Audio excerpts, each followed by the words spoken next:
So I'm not gonna talk about MAPPS 21 in its entirety. It's like 600 pages. I intently read about 30 pages of it that are very focused on the National Flood Insurance Program and specifically on the mapping sections in the bill, which include not just mapping but outreach and appeals processes for MAPPS and all kinds of other interesting things. And so I'm going to touch a little bit on those specifics. I don't have any slides. I'll talk a little bit about what we're doing to implement portions of that legislation. Again, it passed in July. It hasn't been that long. We're still on a continuing resolution, sequester, cliff, deficit ceiling, whatever the uncertainty you can throw into the can, there's plenty of it. But we're working in quite an uncertain environment. But I just want to step back a minute and talk a little bit about MAPPS and what we're learning about MAPPS, not this organization, but the things that people carry with them and have on their iPads and things like that, and how things are changing a little bit. So the bill passed in July, as was mentioned, and if you think about it at the 30,000 foot level, when you read the sections in there that pertain to the National Flood Insurance Program, it's pretty clear Congress and the President are tired of paying for flood losses. So when you read those provisions, you see a lot of things in there about the elimination of discounts and subsidies under the sale of the flood insurance program. You see things about avoiding future losses. When you're in a hole, stop digging kind of things. Let's try and get ahead of the hazard and the risk as opposed to constantly managing to the current hazard. If we know something about whether or not it's getting worse, let's look at that. And so there's some provisions in there about getting ahead of it. But I think the long story short is that the National Flood Insurance Program, it's no surprise to anyone here, is about $17 billion in debt, meaning we've borrowed more than we've been able to pay back, and they're trying to fix pieces of that. So it eliminates discounts under the flood insurance program. It starts those eliminations for essentially businesses, non-primary residences, severe repetitive loss properties. These are the properties that flood over and over and over again and file claims. And there's a section 205 in the bill that talks explicitly about the elimination of those subsidies. It phases many of them in over time, so it's not all at one pop. But clearly they're looking at the financial stability and the amount that's being collected in premiums as a part of the program. There are also quite a few mapping provisions in the bill. I'll touch on a couple of them and then I'll dive a little deeper into two specific sections of the bill. Section 215 is the Technical Mapping Advisory Council. I'll talk a little bit about that in more detail later. And also the creation of an, quote, ongoing mapping program under the NFIP, and I'll dive into a little detail there. But there are some other very related provisions associated with mapping. Section 217 and 218, this deals with our appeals processes. So when we produce a flood insurance rate map, people have rights to appeal the data and information on that map.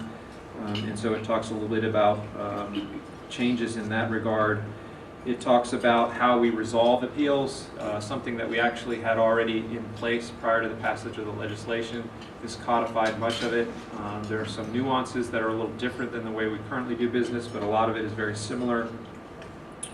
In sections 220 and 221, a lot of coordination issues, coordination between federal agencies in terms of budgets and work activities.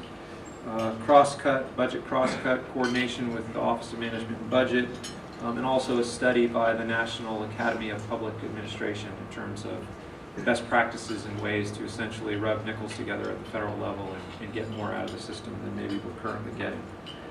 Section 226 and 230 are very much related to a topic that we've continually struggled with in terms of both from an infrastructure perspective, but also from a flood hazard identification perspective, and that's around levees and mapping flood hazards around levees. So those two sections talk about that. There's a task force that is explicitly stood up, which we're working on with the Army Corps of Engineers, and then there's another provision about identification of flood hazards in and around levees that is similar in some ways to our current regulations, but also different in enough ways anyway that it would cause us to have to look pretty deeply at that piece. So I'm going to focus on the two provisions that I think are probably most interesting to this group, and that's the establishment of the Technical Mapping Advisory Council under Section 215 and the establishment of an ongoing mapping program in Section 216. So under Section 215, the who of this Technical Mapping Advisory Council, for those of you who haven't been around or aren't familiar with mapping under the National Flood Insurance Program, there was a Technical Mapping Advisory Council in the past. It had a sunrise and sunset to it. It was in the 90s. It was stood up. It was very well received, I think, by members of the council, but it was also very helpful to us from a FEMA perspective. We got a lot of good insights from that organization, and so they're essentially standing up another Technical Mapping Advisory Council. There are about 18 members on the council, 5 federal, 6 state and local, and then 8 different associations. So the cast of characters on the federal side are those you already know. It's basically FEMA, the USGS, NOAA, the Army Corps of Engineers, Department of Agriculture at the department level, and also the Department of Interior at the department level. There are 6 state/local government groups, 4 what we call cooperating technical partners. These are partners at the state and local level that actually help us do the mapping through cooperative agreements and grant mechanisms. And also the state NFIP coordinators, a representative of those coordinators, and a representative of the state hazard mitigation officers that are in place. And then there's the associations. So there's 8 different associations named, not explicitly, but in description. I'll largely just describe one as a mapper. That is an organization that has expertise in mapping. One that has expertise in engineering, specifically civil engineering. An organization that specializes in floodplain management. One that specializes in stormwater, surveying. I'll generally describe it as a map reader. There is an organization out there that actually reads maps, our maps, particularly the flood maps for lending institutions. And then a national, essentially NISJIC type organization. There's the last one I want to highlight because it seems a little bit unique. Most of those you might have thought of. If you had to sit down and write a bill, you might have come up with those in terms of a mapping council. But there's actually a risk management association also named. And I think this is pretty important. In the past, a lot of emphasis has been placed on hazard identification. And if you read sections of the bill, if you step back away from them and read them, you see the word risk in there quite a bit. And I think they're shifting from hazard identification to risk management and risk identification. And this is pretty significant. It's not, I don't think, by accident. And it's clearly something that they're focused on. And so one of the associations on this Mapping Advisory Council is a risk management group of some sort. So that's sort of who is on the group. In terms of what it is they want them to look at, there's a whole series of things you might describe as scope of their mission. It talks about standards on map accuracy. It talks about standards on map quality. It talks about use, focusing on the use of the products. It talks about establishment of performance measures in terms of measuring progress and success. It asks the group to look at developing essentially a maintenance strategy. What does it mean to get to a certain point and then maintain after that point the data and information? And it talks about delegation explicitly. What does it mean to delegate some of these responsibilities to other organizations? This is a reoccurring theme throughout different sections of the bill. I mentioned the National Academy on Public Administration doing a study on cross-cutting budgets. There was another section on working with OMB on a cross-cutting budget. The TMAC is also asked to look at improving coordination among federal agencies and developing a budget strategy. So we'll have to reconcile all this from a FEMA perspective at some point. And then it talks about a report of future risk. So I talked before about how they wanted to look not just at the current risk, but they want to see prospectively where it may go. So they've asked specifically the TMAC, Technical Mapping Advisory Council, to look and develop a report around future risk. It also tasks them with essentially producing a report annually to the administrator of FEMA. And it then asks FEMA to essentially review that report and the recommendations in the report and then either say yay or nay to those recommendations. And if the agency decides, for whatever reason, it's not a recommendation that's feasible, or it's not something doable, or whatever the case may be by law or fiscal constraints or whatever the case may be, then the agency is responsible for saying why it didn't adopt or accept certain recommendations. It also goes into the governance structure of the Mapping Advisory Council in terms of having a chair and the chair being able to appoint officers, voting. It says that the council has to actually coordinate with the FGDC and comply with A16 rules. So that's a little bit about the TMAC. You might describe it as prescriptive. I think there's a lot of room in there to do different things, but there are some very explicit things that they've asked that group to do. Section 216, which is the ongoing mapping program, if you will.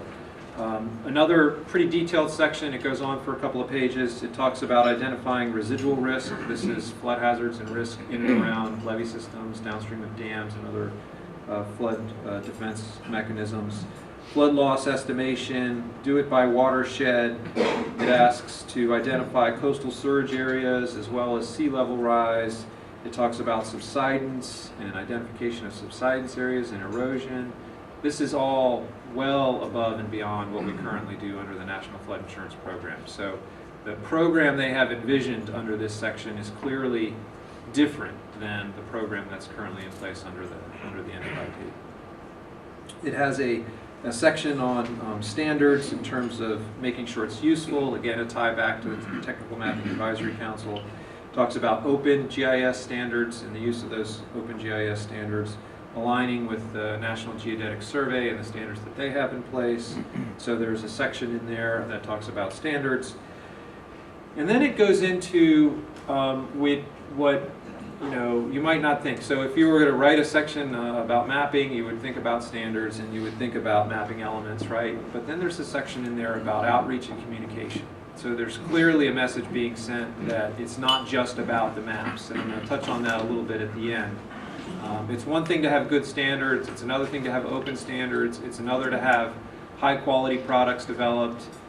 But clearly in this section, they also go further and say, you have to effectively communicate risk. You have to effectively talk to people about it and reach out. And it's not just, here's what the map says kind of communication, but they want us to notify people of changes. They want us to notify them of changes, that is the House and the Senate. They want us to educate people about risk.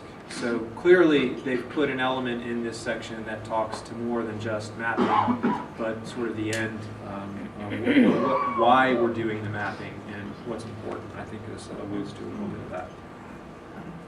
So that in a nutshell is a little bit about at least two of the sections and a very broad overview of some of the other elements there. So I'll anticipate some questions about, well, how are we doing this? Much of it we're already doing. I talked about the appeals process, the scientific resolution panel that we already set up. This codifies much of what we're already doing. It's a little bit different. We're going to have to make some changes, but we'll continue making progress there. The task force on levees, FEMA and the Corps has been working together on levee issues since prior to Katrina, and we're going to continue to do that. This stipulates we have to have certain task forces and write certain reports, and we're going to do those things. So we're clearly going to keep moving on those elements. It talks about expanding appeals to not just flood elevations to other things. We were already doing that. In fact, the judge told us we had to do it before they wrote the law. So we're moving forward with expansions in that regard too. The budget cross-cut I mentioned, we're already doing that in terms of coordinating with OMB. And then there was a little provision in there about some flood hazard maps in New York, and we're making good progress on that. But there's still a lot that still has to be done in terms of implementing this. So from our perspective, our first and foremost focus is going to be on essentially standing up the Technical Mapping Advisory Council. That council has a lot of reports to write. It has recommendations to put forward.